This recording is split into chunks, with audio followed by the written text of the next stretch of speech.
ನಾನು ನನ್ನ ಗಂಡನೊಂದಿಗೆ ಬಾಳುವುದು ಇವರಿಗೆ ಇಷ್ಟ ಇಲ್ಲ ಅಂತ ಕಾಣಿಸುತ್ತೆ.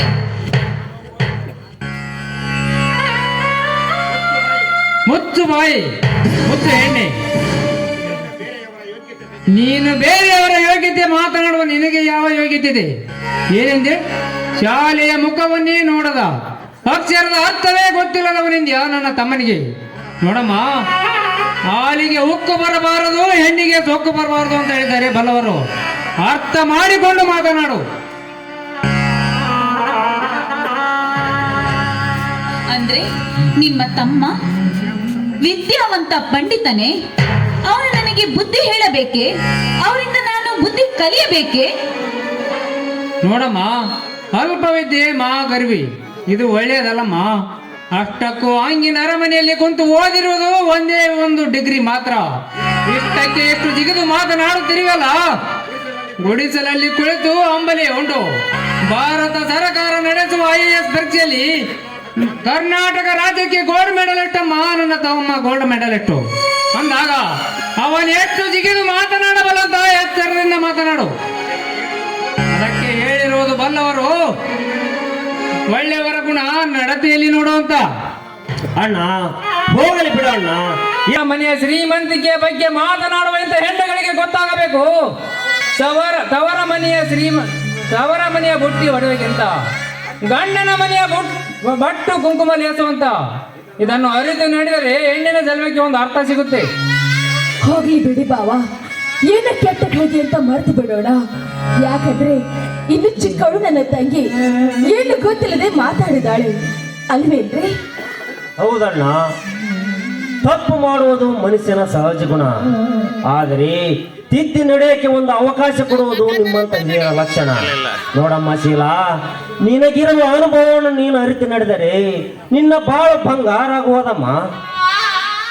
ಅರ್ಜುನ, ಶಾಲೆ ಕಲಿಯುತ್ತೇನೆ ಎಂದು ಸುಳ್ಳು ಹೇಳಿ ಎದೆಯಲ್ಲಿ 2 ಅಕ್ಷರ ಇರದೆ ತಂದೆ ತಾಯಿಯ ಜೀವ ಹಿಂಡುವ ಬಣ್ಣ ಮಕ್ಕಳೇ ತುಂಬಿಕೊಂಡಿರುವ ಈ ಸಮಾಜದಲ್ಲಿ IAS ಪಾಸ್ ಆದರೂ ಈ ದೇಶದ ಬೆನ್ನೆಲುಬಾದ ರೈತನಾಗಿ ದುಡಿಯುವ ನೀನು ಕೆಲ ತೊಟ್ಟ ಛಲಗಾರನಪ್ಪ.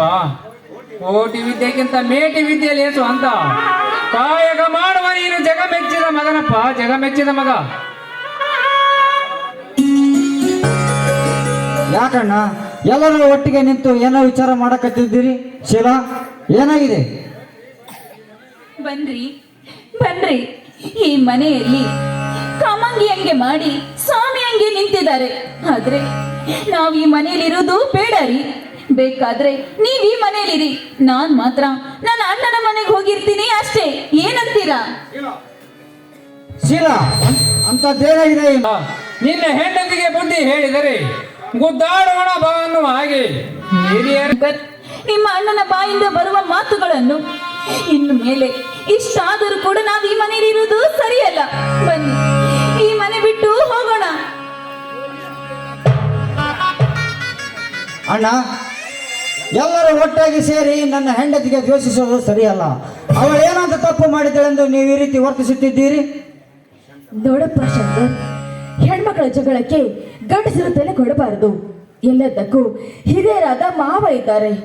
ಶೀಲಾ, ಹೋಗಮ್ಮ, ಶಂಕರನ್ಗೆ ಊಟದ ಬಡಿಸೋಗು. ಅಂದರೆ ನಿಮ್ಮ ಮಾತಿನ ಅರ್ಥ ನನ್ನ ಹೆಂಡತಿಗೆ ಎಷ್ಟೇ ಕಷ್ಟ ಕೊಟ್ಟರು ಅದನ್ನು ನೋಡಿಕೊಂಡು ಸುಮ್ಮನಿಟ್ಟು ಬಿಡುವಂತ ಆಸ್ತಿಗೆ. ಶಂಕರ,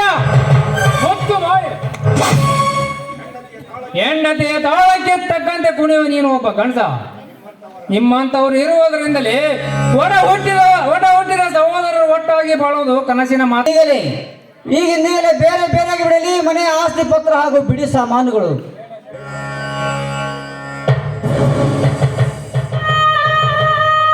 ಬೇಡ ಶಂಕರ್, ದಯವಿಟ್ಟು ಮನೆ ಬಿಟ್ಟು ಮಾತ್ರ ಹೋಗ್ಬೇಡಪ್ಪ.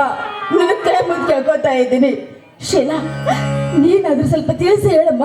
ನೋಡಿ, ಈ ಮನೇಲಿ ಯಾರು ಬೇಕಾದ್ರೂ ಇರಿ, ಯಾರೇನೋ ಅನ್ನೋದಿಲ್ಲ. ದಯವಿಟ್ಟು ಮನೆ ಬಿಟ್ಟು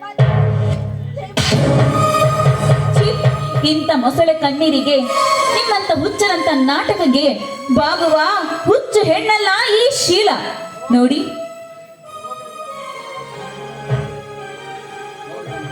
ಹೋಗಲಿ ಬಿಡಮ್ಮ ಗಂಗಾ, ಹೋಗಲಿ. ಬೆದಿಗೆ ಬಂದ ನಾಯಿ ಮನವೇರಿದ ಆನೆ, ಯಾರೂ ತಡೆಯಕ್ಕಾಗಲ್ಲ.